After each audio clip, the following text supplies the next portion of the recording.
ഇനി എന്തെങ്കിലും സംഭവിച്ചാൽ നമുക്കും നമ്മുടെ മക്കൾക്ക് മാത്രമല്ലേ വരുള്ളൂ, നാട്ടുകാർക്ക് ആർക്കും ബുദ്ധിമുട്ടില്ലല്ലോ എന്ന് പറഞ്ഞപ്പോൾ എനിക്കത് താല്പര്യമായി.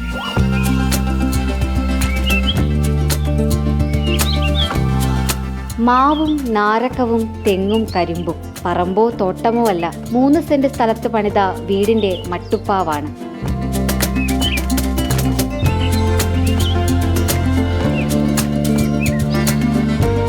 ആരും ഒന്ന് അതിശയിക്കും, ഇവിടെ വിളയിക്കാത്തതായി ഒന്നുമില്ല.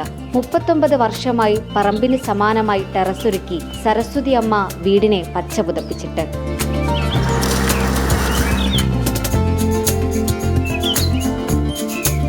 വാട്ടർ അതോറിറ്റി ജീവനക്കാരനായിരുന്ന ഭർത്താവിന്റെ കയ്യും പിടിച്ചാണ് കൃഷിക്കൊരിടം തേടി ടെറസിലേക്ക് എത്തിയത്. ഭർത്താവിൻ്റെ അടിയാണ്.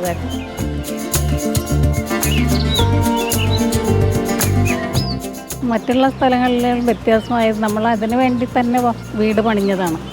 വീട് പണിയുമ്പോഴേ നമ്മൾ അതിനുള്ള പ്ലാൻ തയ്യാറാക്കിയിരുന്നു. വാഴ നട്ട് വാഴ കൊല വെട്ടി കൊല പറിക്കാനായിട്ട് പറിച്ചു കഴിഞ്ഞ് കട വെട്ടാൻ നേരത്ത് കട മൊത്തം പറിച്ചു കളയാൻ നോക്കുമ്പോൾ ഭയങ്കര സ്പ്രെഡ് ചെയ്തിരിക്കുകയാണ് അതിൻ്റെ വേര്. അപ്പോൾ നമുക്കത് പുള്ളി പറഞ്ഞത് എത്ര സ്ട്രോങ്ങിലാണ് നിൽക്കണത്, നമുക്കൊരു മാവ് വയ്ക്കാമെന്ന് പറഞ്ഞ് ഞങ്ങൾ അങ്ങനെയാണ് ഈ മാവിനെ വയ്ക്കുന്നത്. ഇതിന് 31 വയസ്സായതിന് ആ മാവിന്. അപ്പം അങ്ങനെ നമ്മൾ ഇപ്പം ഇതിന് 1.5 അടി മണ്ണുണ്ട് ഇതിൽ. അപ്പോൾ അതിന് ശേഷം പിന്നെ നമ്മൾ ഓരോന്നും ചെയ്യാൻ തുടങ്ങി. നമ്മൾ 3-4 മാവുണ്ട് ഇപ്പോൾ ഇവിടെ. തെങ്ങുണ്ടായിരുന്നു, തെങ്ങ് കഴിഞ്ഞ വർഷം വെട്ടിക്കളഞ്ഞ് ചെല്ലി കുത്തി തല പോയിട്ട്. പിന്നെ ഇപ്പം 4 മാവുണ്ട്.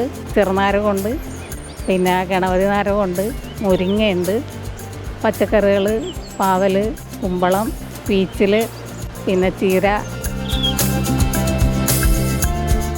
വീണ് കിടപ്പിലായപ്പോൾ പോലും എഴുന്നേൽക്കാൻ പ്രേരണയായത് കൃഷി. അത്രമാത്രം ജീവനാണ് ഈ ടെറസ്. ഞാൻ ഒരിക്കലും തിരിച്ചു വരുന്ന ആൾക്കാരും വിചാരിച്ചില്ല ആ കിടപ്പിൽ നിന്ന്. പക്ഷെ അതിൽ നിന്ന് എൻ്റെ ജീവിതത്തിൽ കൊണ്ടുവന്ന ഈ ചെടികളാണ് അതിൽ കൂടുതൽ. അപ്പം അത് മറ്റുള്ളവർക്ക് ഒരു പ്രയോജനമാവണം. ഭർത്താവുണ്ടായിരുന്നപ്പോൾ ഒരുമിച്ചു വന്ന ഇടത്തിലേക്ക് ഒറ്റയ്ക്ക് വന്നു നിൽക്കുമ്പോൾ ആ ഓർമ്മകളിൽ വിങ്ങുന്നുണ്ടെങ്കിലും ഇവിടമാണ് സ്വർഗം. ഒറ്റയ്ക്ക് വരുമ്പോൾ വിഷമമുണ്ട്, പക്ഷെ എന്നാലും ആ ഓർമ്മയ്ക്ക് വേണ്ടിയിട്ട് നമ്മൾ ചെയ്തുകൊണ്ടിരിക്കും.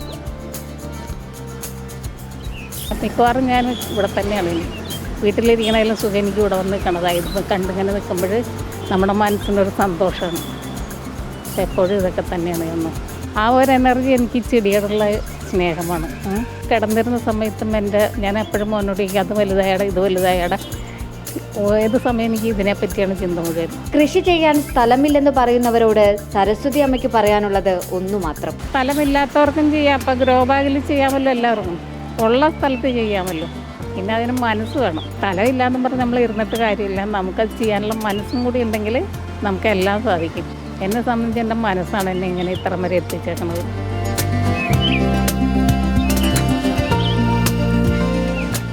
ആ മട്ടുപ്പാവാണ് സരസ്വതി അമ്മയുടെ ജീവിതം. കൃഷിയാണ് ജീവൻ. വീഡിയോ ജേർണലിസ്റ്റ് ഹണി തങ്കപ്പനൊപ്പം reporter Anjali Sreejitharaj, in reporter, Kochi.